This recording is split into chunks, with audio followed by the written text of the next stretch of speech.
గొర్రెల మందపై హైనా అనే అడవి జంతువు దాడి చేసిన ఘటన సిద్దిపేట జిల్లా మాచాపూర్లో చోటు చేసుకుంది.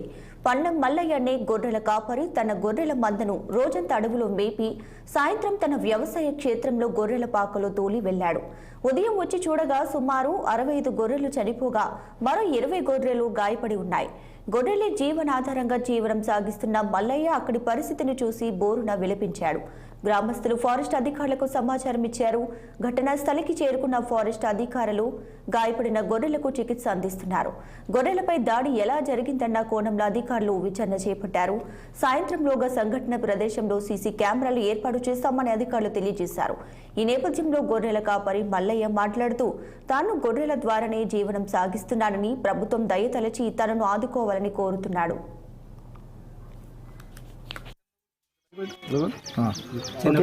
చిన్నకోడూరు మండల్ మాచాపూర్ గ్రామంలో పున్నం మల్లయ్య అనే రైతు గొర్రెలను రాత్రి ఒక గుర్తు తెలియని అంటే జంతువు అటాక్ చేసి 65 గొర్రెలను చంపడం జరిగింది.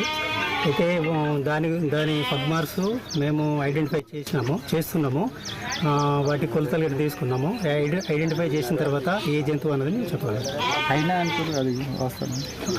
అయినా కావచ్చు లేదా తోడేలు అయి ఉండవచ్చు. రెండిట్లో ఏదో ఒకటి. దాని పగ్మార్స్ స్పష్టంగా కనిపిస్తలేవు.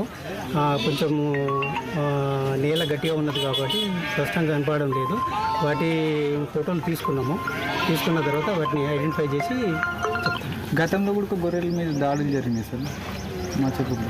ఇదివరకు ఆ మాచాపూర్లో పెట్టితే కుక్కలు క్యాప్చర్ అయినాయి. మేము కెమెరా ట్రాప్ పెట్టినాము. అక్కడ కుక్కలు కెమెరాలో వచ్చినాయి. ఇక్కడ కూడా ఈరోజు రాత్రి నుంచి కెమెరా ట్రాప్ చేస్తాం. చిన్నకోడూరు మండల్ మాచాపూర్ గ్రామంలో పున్నం మల్లయ్య అనే రైతు గొర్రెలను